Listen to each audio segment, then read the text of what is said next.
ಏನಕ್ಕೆ ನಿಫ್ಟಿ ಇವತ್ತು 500 ಪಾಯಿಂಟ್ಸ್ಗಿಂತ ಜಾಸ್ತಿ ಬಿತ್ತು ಅಂತ ಹೇಳ್ತೀನಿ. ಒಂದು ರಾತ್ರಿಯಲ್ಲಿ ಏನೆಲ್ಲ ಆಯಿತು, ಪಾಸಿಟಿವ್ ಇದ್ದಿದ್ದ ಮಾರ್ಕೆಟ್ ಏನಕ್ಕೆ 500 ಪಾಯಿಂಟ್ಸ್ಗಿಂತ ಡೌನ್ ಆಯಿತು ಅಂತ ಹೇಳ್ತೀನಿ.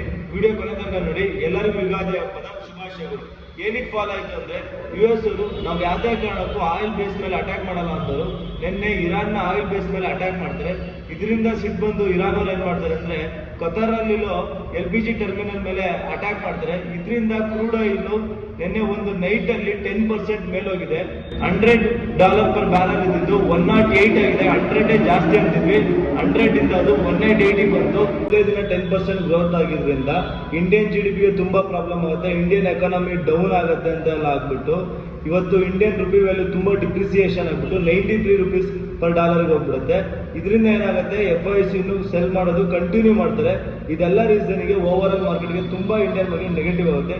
ಇದ್ರ ಜೊತೆಗೆ HDFC ಚೇರ್ಮನ್ ನಿನ್ನೆ ರಿಸೈನ್ ಮಾಡ್ತಾರೆ.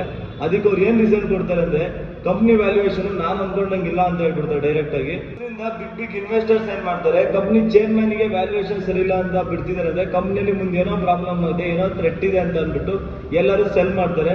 ನಮ್ಮ ಮಾರ್ಕೆಟಲ್ಲಿ HDFC ಒಂದೇ ಬ್ಯಾಂಕಿಗೆ ಏನಿಲ್ಲ ಅಂದರೂ 12% ಅಷ್ಟು ವೈಟೇಜ್ ಇದೆ. ಸೊ HDFC ಬ್ಯಾಂಕ್ ರೀಸನಿಂದನೂ ಮಾರ್ಕೆಟ್ ಇವತ್ತು ಫಾಲ್ ಆಗಿದೆ.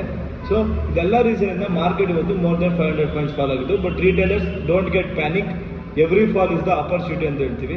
ಸೊ ಈ ವಿಡಿಯೋ ನಿಮಗೆ, ಈ ಇನ್ಫಾರ್ಮೇಷನ್ ನಿಮಗೆ ಇಷ್ಟ ಆಗಿದೆ, ನಿಮ್ಮ ಫ್ರೆಂಡ್ಸ್ ಆ್ಯಂಡ್ ಫ್ಯಾಮಿಲಿಗೆ ಶೇರ್ ಮಾಡಿ. Thank you.